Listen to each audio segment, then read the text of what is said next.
मोटी कमर वाली बहू पार्ट 2। अरे याद है ना वो मोटी सी कमर वाली बहू? उनके दिन अभी भी नहीं फिरे। वो फिर एक बार अपनी कमर को लेकर चर्चा में है। कैसे? देखिए। क्या करूं, मेरी मोटी कमर का सब मजाक उड़ाते हैं। माँ जी तो ऐसे करती है जैसे मैं कोई डायन हूँ। ना तो कोशिश क्यों नहीं करती कि तेरी कमर थोड़ी पतली हो जाए। अब देख ना, मेरे ऑफिस में भी उस दिन तेरा कितना मजाक बना था, याद है ना? पापा पापा मेरे स्कूल में फंक्शन है, सबके मम्मी पापा आएंगे, आप भी आना कल। अरे नहीं बेटा, कल तो मेरी ज़रूरी मीटिंग है, कल नहीं हो पाएगा बेटा। अरे मैं हूँ ना, मैं आ जाऊंगी। क्यों? नहीं नहीं माँ, तुम रहने दो, तुम्हारे लिए तो दो दो चेयर लगाने पड़ जाते हैं और ऊपर से सब तुम्हारा मजाक बनाते हैं। ना बाबा ना, मेरे स्कूल में तो आना ही मत। मीना का दिल तो ये सोचकर और छोटा हो जाता है। वो किचन में जाती है और खाना बनाने लग जाती है। खाना बनाते बनाते उसे मुन्ने के जोर से रोने की आवाज आती है। अरे क्या हो गया मेरे बेटे को? मेरा बच्चा गिर गया है। कितनी बार कहा है कि भागा दौड़ी ना किया कर। मीना जल्दी से बच्चे को उठाती है, उसे कमरे में ले जाती है और सुला देती है। माँ कल मैं गिर गया था तो किसी ने मुझे नहीं उठाया, सब मुझे डांट रहे थे, लेकिन तुमने मुझे उठाकर यहाँ बेड पर लिटाया। और रात भर तेरी कमर में मालिश भी करती रही। तभी तो मैं आज स्कूल के फंक्शन में जा रहा हूँ, मैं तो कैसे जाता। अच्छा माँ, मैं जा रहा हूँ। बेटा स्कूल चला जाता है। उधर सास, बहू वो क्या है ना, आज मैंने घर में कीर्तन रखा है। तेरी कमर के कारण मैंने सबको बोल दिया है कि तू मायके गई है। तू जानती है ना कैसे तेरा मजाक बनाते हैं सभी। बहू कुछ नहीं कहती। पर माँ जी, कीर्तन में बैठने का तो मेरा भी मन था। हाँ तो किसी और शहर चली जाना जहाँ तुझे कोई जानता ना हो, वहीं किसी मंदिर में बैठ कर ले लेना हरि का नाम अच्छा जा, जल्दी से काम पर लग जा। मीना घर में औरतें आने लगती है। सब एक एक कर कीर्तन में बैठ जाती हैं। अरे मुन्ना जा, तो किचन में मैंने प्रसाद बना कर रखा है, ले आ।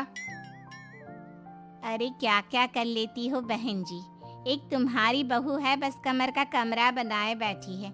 ये नहीं कि ससुराल में रहकर काम काज निपटाए, जब देखो तब मायके की हवा खाने पहुंची रहती है। तभी दूसरी कहती है, मैंने तो घर में मना कर दिया था कि कोई खाना नहीं खाना, बहन जी के घर कीर्तन है, मैं सबका खाना लेकर आऊंगी, लेकिन यहाँ तो लग रहा है कि प्रसाद के भी लाले पड़े हैं। अरे कर देना पागलों वाली बात, खाना भी बना कर रखा है मैंने। अरे कमला, जा जाकर कीर्तन के बाद जो मैंने खाना बनाया है ना, सबको लगा देना अरे बहू से ज्यादा तो आपके साथ ये कमला ही रहती है। हाँ तो क्या अब नौकरानी से करवा देती बेटे की शादी कमला किचन में जाती है, जहाँ बेचारी मीना पसीने से तर खाना पीना और किचन के काम में लगी होती है। कैसी हो भाभी, ऐसी सास के साथ कैसे गुजारा कर रही हो? पता है बाहर कह रही है कि सारा खाना और प्रसाद उन्होंने बनाए हैं। अरे कोई बात नहीं ना कमला, वो क्या है ना, मेरी कमर मोटी है, इसलिए वो मुझे किसी के सामने नहीं ले जा सकती हैं। अरे तो मैं कौन सी सुस्मिता सेन हूँ, लेकिन देखो मेरी सास मुझे कितने गर्व से मिलाती है सभी से। देखो मीना भाभी, आपको सबने ये बता रखा है कि आप अच्छी नहीं हो, सुंदर नहीं हो, लेकिन बात ये कि आपका चेहरा इतना प्यारा है कि क्या कहूँ। पता है भाभी, आपके चेहरे के नूर से तो सारा मोहल्ला रोशन है। मीना को बहुत दिनों के बाद किसी के प्यार के दो बोल सुनने मिले थे। वो खुश हो जाती है और कमला से दिल से बात करने लगती है। पता है कमला, जब मैं कॉलेज में थी ना, तो एक बार मेरी तस्वीर अखबार में छपी थी।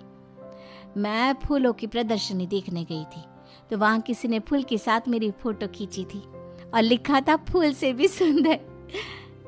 लेकिन अभी भाभी आप ऐसी हो, फूल से भी सुंदर। अरे कमर मोटी है तो क्या हो गया, क्या सब में सारी खूबियां होती है? अपनी सास को ही देख लो, ऐसा लगता है जैसे चूल्हे में कोयला जल गया हो। भैया भी माना पतले हैं, लेकिन है तो माँ की तरह काले ही ना। वो तो भला हो भगवान का कि मुन्ना आप पर गया है, गोरा और सुंदर। मीना को कमला की बात समझ में आ रही थी। पहली बार किसी ने उससे अच्छे से बात की थी तो उसे रोना आ जाता है। भाभी एक काम करो ना, कुछ दिनों के लिए मायके होकर आओ।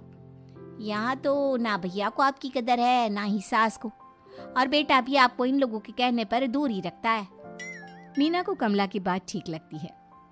सारा कीर्तन निपट जाता है और उसके बाद अरे बहन जी मान गए। इतना सारा खाना और प्रसाद बनाने के बाद भी आपको देख के लगता नहीं कि आप एक बूंद भी थकी हो। बिल्कुल फ्रेश। बस बहन जी मैं तो हूँ ही कुछ ऐसी ही। सभी चले जाते हैं। तब जाकर मीना किचन से बाहर आती है। अरे कहाँ जा रही है? थक गई हूँ मैं, चाय लेकर आ जा। माँ जी चक्कर आ रहा है, सर दुख रहा है, कब से किचन में बंद थी, गर्मी में पसीना भी बहुत आ रहा था, जरा कमरे तक जाकर पसीना सुखा लूं। अरे तो होती ना कम सिन कमर की मालकिन, बिठा देती मैं सबके सामने। अब क्या आपने बेइज्जती कराती? बस माँ जी मैं तंग आ गई हूँ, मैं अपने मायके जा रही हूँ। जब मेरा होना आप लोगों को इतना अखरता है तो मैं क्यों यहाँ रहूँ, क्यों ना मैं माँ के पास जाकर आराम ही करूँ। तभी वहाँ पति आ जाता है। देखो ऐसा नहीं है, लेकिन हाँ कुछ दिनों के लिए तुम जाना चाहती हो तो हो आओ, लेकिन यहाँ हम सबको तुम्हारी ज़रूरत है। मीना पति की इजाज़त के बाद मायके जाती है, लेकिन वहाँ भी भाभी। अरे मीना दीदी, आज ही आना था क्या आपको? आज तो मेरे मायके वाले आ रहे हैं।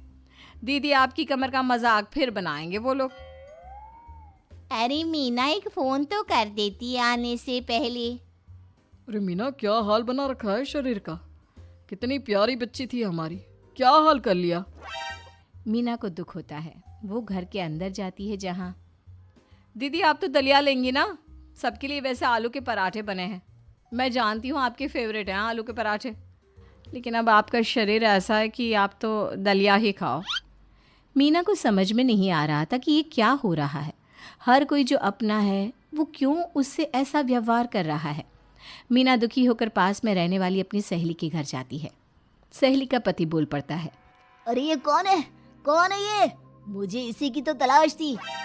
मीना उसके पति के इस तरह के रिएक्शन से परेशान होकर वापस जा रही होती है कि अरे मीना बिना मिले ही जा रही हो? ये तुम्हारे पति है ना, ऐसे कैसे चिल्ला रहे हैं मुझे देखकर। पता नहीं क्यों जी, मेरी सहेली को देखकर क्यों चिल्ला रहे हो? अरे रीना मेरी फिल्म की हीरोइन मिल गई, यही तो है वो लड़की, प्यारी सी सुंदर सी मोटी कमर वाली। अरे हाँ, मीना तो बिल्कुल उस लड़की जैसी है जो आपकी फिल्म की कहानी है। ये क्या बोले जा रहे हो तुम लोग? मीना मेरे पति बहुत बड़ी फिल्म के डायरेक्टर है, पता है ना तुम्हें? और मैं एक बहुत बड़ी फिल्म बना रहा हूँ शाहरुख खान के साथ। मैं चाहता हूँ कि तुम उसकी हीरोइन बनो। हाँ मीना हाँ, प्लीज ना मत कहना, और इसके लिए तुम्हें करोड़ों रुपए भी मिलेंगे। मीना मन में सोचती है कि जो दुनिया उसे मोटा और भद्दा कहती थी, उसे जवाब देने का यही एक रास्ता है। मीना फिल्म में काम करने के लिए हाँ कर देती है और फिर सारे शहर